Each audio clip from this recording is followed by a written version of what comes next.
Dolmabahce as a 19th century palace. The coastal area of Besiktas, where Dolmabahce Palace is located, is an area that has been the scene of shipping activities in the past as one of the bays of the Bosphorus. This bay, which was a natural harbor for ships to take refuge since antiquity, also attracted the rulers during the Byzantine period, and royal palaces were built in this region.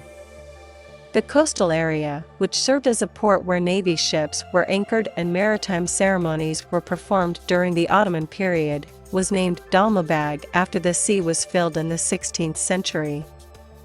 Although the official residence was Topkapi Palace, the Dolmabahce region became one of the preferred places to visit and has been used as a royal garden belonging to the Sultan and the dynasty.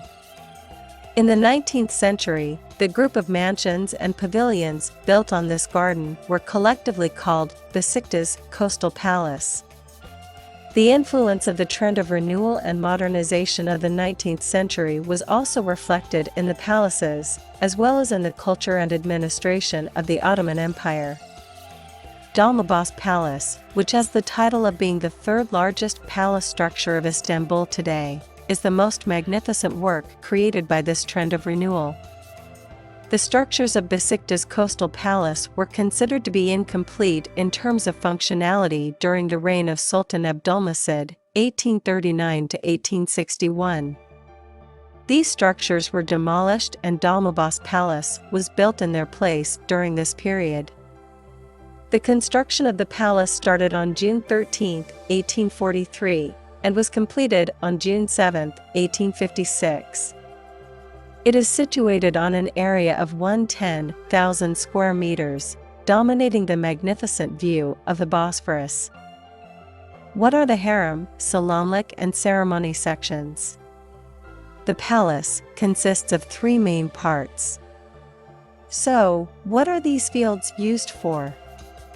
Salamlik, maybe an Ihumayan, was used as the administrative center. Events such as meetings were held. It is considered the most important part of the palace.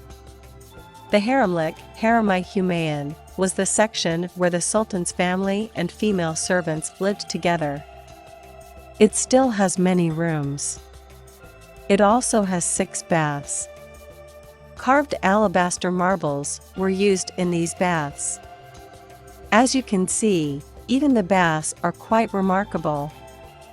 The ceremonial hall, inspection, is where the British-made huge chandelier weighing 4.5 tons is located. It is one of the most striking areas with its 56 columns and 36 meters high dome. Activities such as ceremonies and balls were held here. What are the other parts of the palace? Medhal Salonu, USD Karat Sikmanizi Siglayan Crystal Merdivan, Elsilaran Agrarlandaji, Sufra Salona V, Huzura Siktiji, Kermizi Oda, Salam Likta, Gorabalasajaniz, Digger Yurler. Ozel Hayati al Resmi Hayataninjek Tiji, Ur Olan Zolvokain Salono de Yain Salam Liktabulunir. Ramazan Alarinda Saray Haki, Barada Namaz, Kilabili Ordu. Padasan Harem Haki, Albayram Lastajay Mavai Salon V Harem Hakanan Gunluk, Sobetlarini Yaptaji, Pamsalon Ayasi Haremlik, Balumuendi, Yer Alier. Arika Sop Musisi, Kamlik Kosk, Razim V Hakel Musisi, Bas, Bazire Odasi, Hutafane V Ataturkan Odasi, Onemli Digernak Talardan. History and the last days of Mustafa Kemal Ataturk. Until 1924, this magnificent building was built by 6 sultans: Abdulaziz, 2.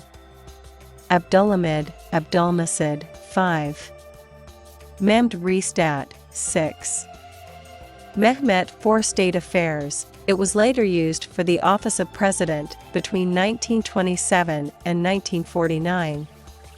Mustafa Kemal Ataturk spent his last years at Dolmabahce Palace. Ataturk made his 1928 alphabet revolution studies here and used the blackboard for the first time here to introduce the Latin letters. He died in the bedroom number 71 here, again, and passed away. Ottoman architecture had begun to shift its architectural touch to the west with the 18th century. Dolmabahce Palace is one of the important examples of this. The palace, located on the edge of the Bosphorus, manages to fascinate even those who pass in front of it with its radiance. The end of such a magnificent structure also touched the Ottoman economy. While the Ottoman Empire was collapsing, Sultan Vahdettin tried to sail towards England by sailing from Dolmabahce Palace. It has been used as a museum since 1984. You can visit this magnificent structure and examine many valuable artifacts.